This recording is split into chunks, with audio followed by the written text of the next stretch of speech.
O MBL anunciou que vai processar geral, que eles vão atrás das pessoas agora que teriam caluniado, difamado ou atacado Kim Kataguiri nas redes sociais, que eles vão atrás dos, entre aspas aqui, canceladores do MBL. E o meu nome está entre eles, né? Para a gente poder entender o que está acontecendo aqui, eu vou ser obrigado a dividir com vocês uma série de vídeos para a gente poder, analisar aqui o que se deu e o que está acontecendo agora nessa onda de processos do MBL, do Kim Kataguiri, contra, entre aspas, os canceladores da esquerda.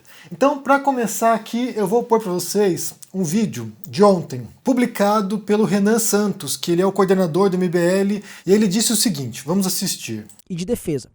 O que eu acho? Tem que monitorar todos esses agentes do cancelamento. E todos esses agentes canceladores, caso iniciem um cancelamento, uma destruição de reputação, eles têm que ser alvo rapidamente de um assédio jurídico. Isso eu te falo de forma bem clara. Veio fazer acusação, veio fazer calúnia, injúria e difamação contra uma pessoa dentro de um processo de cancelamento ou um processo de destruição pública da reputação de uma pessoa, estes canceladores têm que ser, né, que são os nódulos da rede da esquerda, eles têm que ser processados e eles têm que entender que vamos dizer assim, não vai ser de graça que eles vão atuar dessa forma. Eu acho que poucas vezes alguém vem e diz tão abertamente qual é a tática e o que pretende fazer. Aqui o Renan Santos, como falei, coordenador do MBL, diz claramente, aqui eu vou botar entre aspas, que eles vão praticar assédio jurídico, conhecido também como assédio processual. O que é isso? A lógica por trás disso é de soterrar as pessoas com processos com o intuito de silenciá-las, com o intuito de assustá-las, envolvê-las na burocracia judicial, de modo que elas têm que gastar para se defender e assim elas se intimidam e calam a boca. Para a gente entender a lógica dessa tática, eu vou dividir com vocês aqui um outro vídeo, dessa vez do Olavo de Carvalho falando sobre isso, porque o Olavo de Carvalho era alguém que apregoava esses quatro ventos e até onde eu saiba, o Kim Kataguiri chegou a ser aluno do Olavo de Carvalho. Não sei se os outros integrantes do MBL eram olavistas ou não, mas certamente o Kim Kataguiri aprendeu essas lições com o mestre Olavo. Vamos ouvir aqui Olavo de Carvalho falando sobre assédio processual, assédio jurídico, explicando como isso funciona. Vai lá, Olavo. Se tivesse, por exemplo, nós já teríamos uma equipe de 100 advogados fiscalizando o que esses jornalistas fazem e processando um por um. Ele mentiu contra o governo, processo em cima de você. É uma maneira mais simples de lidar com isso. Mas note bem, eu estou falando isso desde o começo da década de 90. Falei 1000 vezes para os militares. Vocês estão deixando esses camaradas mentirem contra as Forças Armadas. Não pode deixar. O sujeito mentiu contra as Forças Armadas, você tem que meter um processo nele. Desde o começo da década de 90. Daí as pessoas dizem, mas não adianta processar porque não dá nada. Escuta, meu filho, o processo não vale pela sentença final do juiz, mas pelo próprio processo. Eu já sofri processo do qual eu fui absolvido, o processo acabou com a minha vida. Simone Weil já dizia, para o réu inocente sofrer um processo já é um castigo imenso. E eu sei, eu fiquei 6 anos gastando dinheiro, tendo que correr atrás de documentos, testemunho, o tempo todo, acabou a minha vida.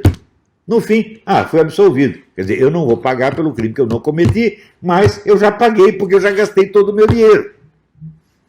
Então, processo, ele é uma arma para você amarrar a mão do seu inimigo.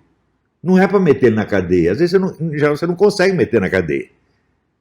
Mas, se um desses jornalistas tiver 20 ou 30 processos para responder, ele está lascado.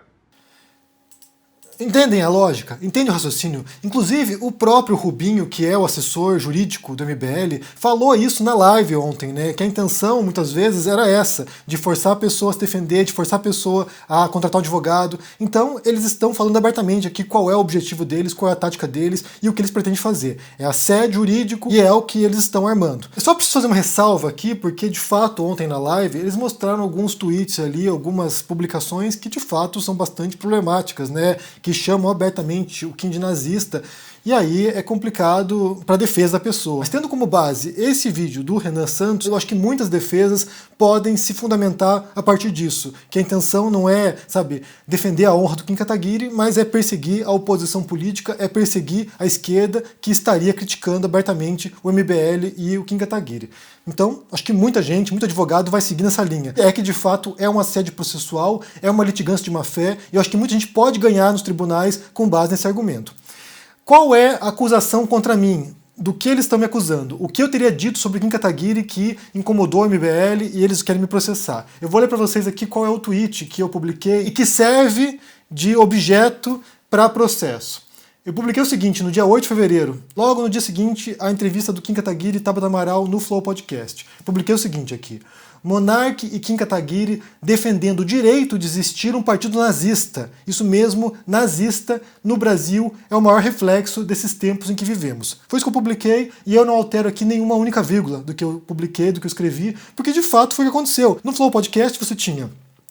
Bem, foram vários debates, mas no finalzinho do programa entraram no assunto do comunismo, entraram no assunto da hegemonia de esquerda. O Monark disse que ele defendia mais do que a livre expressão das pessoas, ele defendia inclusive o direito de existir um partido nazista no Brasil. Ele disse isso. E daí, toda essa conversa sobre nazismo demorou 27 minutos. Eu tenho o vídeo completo aqui, eu vou pôr aqui no comentário fixado, vou pôr o link aqui do Google Drive para que vocês possam baixar quem quiser, quem se interessar. São 27 minutos e eles debatem várias questões envolvendo nazismo. Eu vou pôr aqui para vocês o trecho no qual Kim concorda com o Monark. Ele diz o seguinte aqui. Então vamos lá, vocês acham que partido de direita que defende ditadura de direita deveria ser excluída? Não, mas esse é o ponto fundamental, Tabata. O que eu defendo, e acredito que o Monark também defenda, é que, por mais absurdo, idiota, antidemocrático, bizarro, tosco que o sujeito defenda, isso não deve ser crime. Por quê? Porque a melhor maneira de você reprimir uma ideia antidemocrática, tosca, bizarra, discriminatória, é você dando luz àquela ideia para que aquela ideia seja rechaçada socialmente, e então socialmente rejeitada. Mas que ela não seja legalmente... Desde que ela não fira a existência de ninguém. Mas como inferindo a existência de alguém, mesmo assim... Uma opinião não fere nada. Como que o Holocausto aconteceu? Não foi por opinião. Eu posso te garantir isso, que não foi opinião. Porque se espalhou uma cultura contra a comunidade foi Hitler judaica. Pegando o exército nazista. Eu vou repetir aqui o que o Kim Kataguiri disse nessa pergunta feita pela Tabata, porque ela perguntou o seguinte, olha, então vocês são a favor de proibir um partido de direita que defenda uma ditadura de direita? Porque é o argumento que estavam levantando. Mas no Brasil você tem partido de esquerda que defendem ditaduras da Coreia do Norte, ou Stalin, ou qualquer outro regime autoritário de esquerda. E daí o Kim diz o seguinte, por mais absurdo, idiota, antidemocrático, bizarro, tosco que o sujeito defenda, isso não deve ser crime, que ele é totalmente contra a criminalização ou a proibição legal de ideias absurdas, idiotas, antidemocráticas, bizarras e toscas. Kim Kataguiri falando isso. E daí, eu adoraria saber o desfecho dessa fala do Kim, né? Porque no finalzinho ele fala o seguinte, olha, inferindo a existência de alguém, mesmo assim, daí ele foi interrompido, ele não prosseguiu com a ideia dele.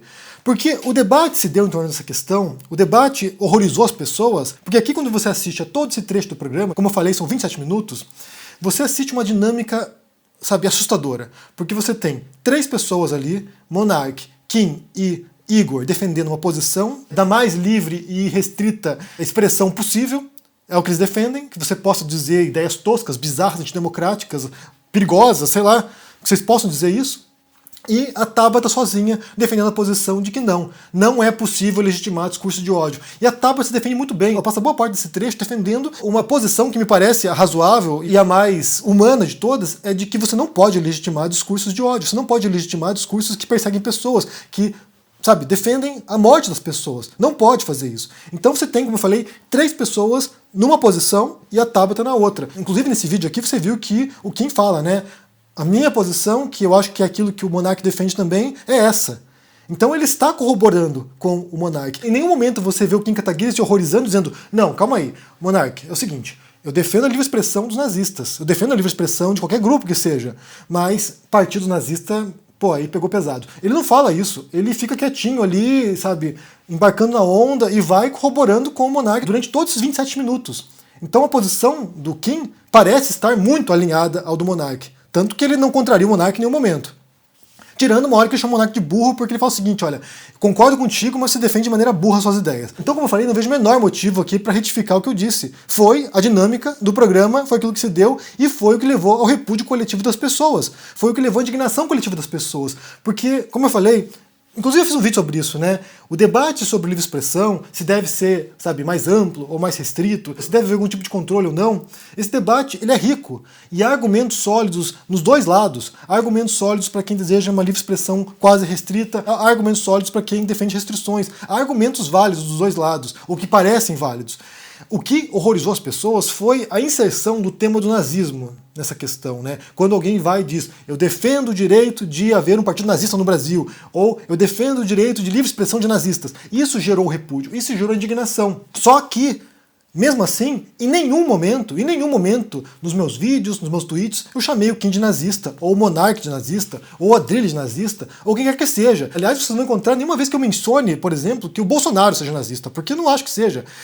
A questão aqui é que há um empobrecimento dos conceitos, né? Já falei muitas vezes sobre esse assunto, inclusive, né? O uso irrestrito de certos termos, né? Tipo comunista para designar todo mundo que é de esquerda, ou fascista todo mundo que é de direita, ou nazista também. Há um empobrecimento porque são conceitos muito específicos e que têm uma carga histórica, têm uma carga de conteúdo, têm uma carga ideológica que não é compartilhada por muitas pessoas. Por exemplo, bem, já falei muito sobre esse assunto, mas vale repetir um pouquinho aqui. O nazismo era um partido na Alemanha. Então ele tinha um conjunto de pautas, um conjunto de propostas, de políticas públicas, um conjunto de ideias muito específicas.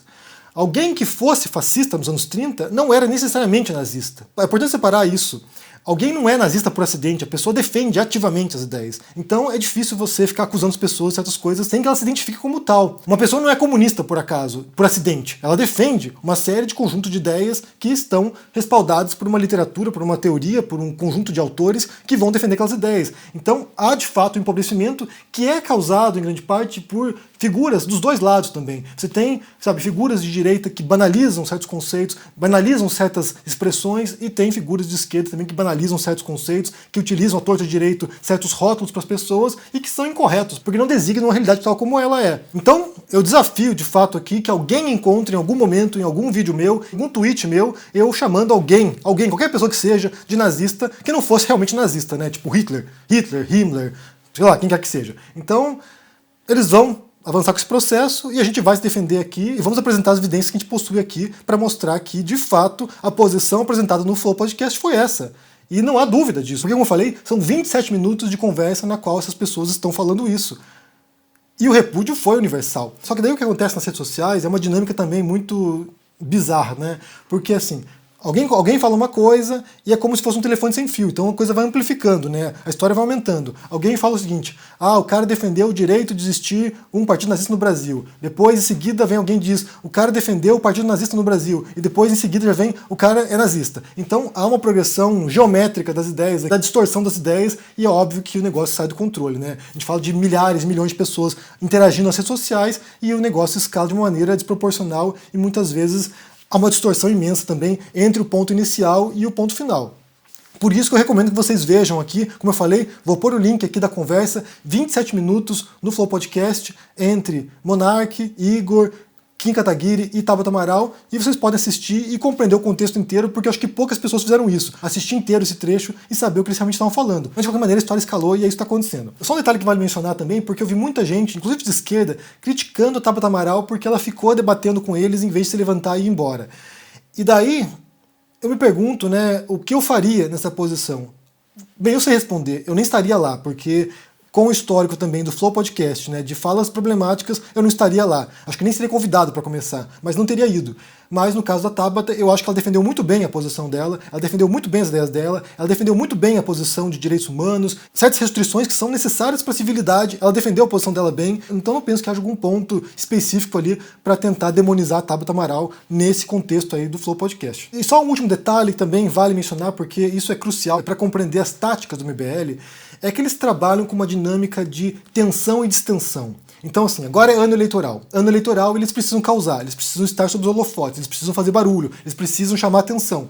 E eles sabem que, dada a repercussão desse debate agora, né, no Flow, e o rótulo de nazista colado no Kim Kataguiri, que isso vai ser explorado, que isso vai ser usado à exaustão pelos opositores do MBL. Eles sabem disso. Então a tática é justamente de contra-atacar. Kim vai lá, fala uma coisa que horroriza as pessoas, causa um repúdio universal entre as pessoas, e agora ele se faz de vítima. Não fui eu que falei uma coisa horrorosa. São as pessoas que estão me atacando que estão dizendo coisas horrorosas. Então ele passa do papel, de certo modo, né, de um autor daquele desse horror na população, ele passa de autor para vítima. Ah não, eu sou a vítima. Estão querendo me cancelar, estão querendo me demonizar. E o assédio processual que eles mencionam ali é justamente a tentativa de evitar com que outras vozes críticas possam mencionar ou tentar associar o Kim com o nazismo no futuro. Então eles vão tentar fazer isso, silenciar as pessoas, porque eles sabem que isso vai contaminar totalmente a imagem do Kim Kataguiri nos próximos meses. Eles sabem disso. Vai voltar, essa história vai retornar, essa história vai ficar agora, sabe, na nuca do Kim Kataguiri, e ninguém quer ter a pecha de nazista, ninguém quer ser associado a isso. Porque a gente fala de um dos maiores horrores da história recente da humanidade. Então ninguém quer ser associado a isso. Só que quando passar a eleição, quando terminar o período eleitoral, daí você vai ver o MBL de novo fazendo a via crucis, né, o meia-culpa. Ah, nós contaminamos o debate, nós espetacularizamos o debate, nós forçamos a tinta, talvez tenhamos exagerado um pouquinho aqui ou ali. Então eles fazem isso. Esse jogo de tensão agora, ano eleitoral, eles vão lá, sabe, causar, fazer barulho, fazer bagunça, sabe,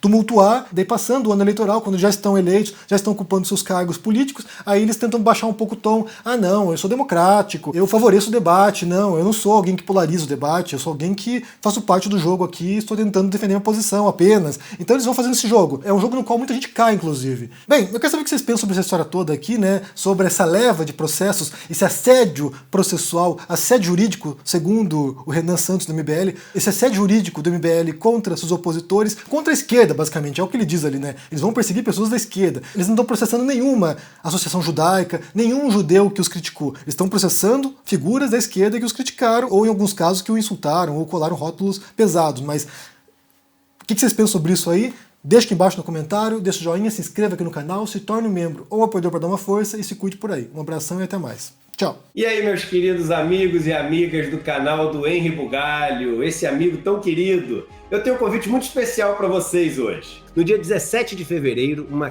quinta-feira, às 8 horas da noite, Leonardo Boff vai nos dar um presente. A aula Que virtudes devemos cultivar no tempo pós-pandemia? Uma aula incrível, onde Leonardo Boff vai conversar com a gente sobre as práticas que a gente deveria ter nesse momento pós-pandemia para viver num mundo mais harmônico.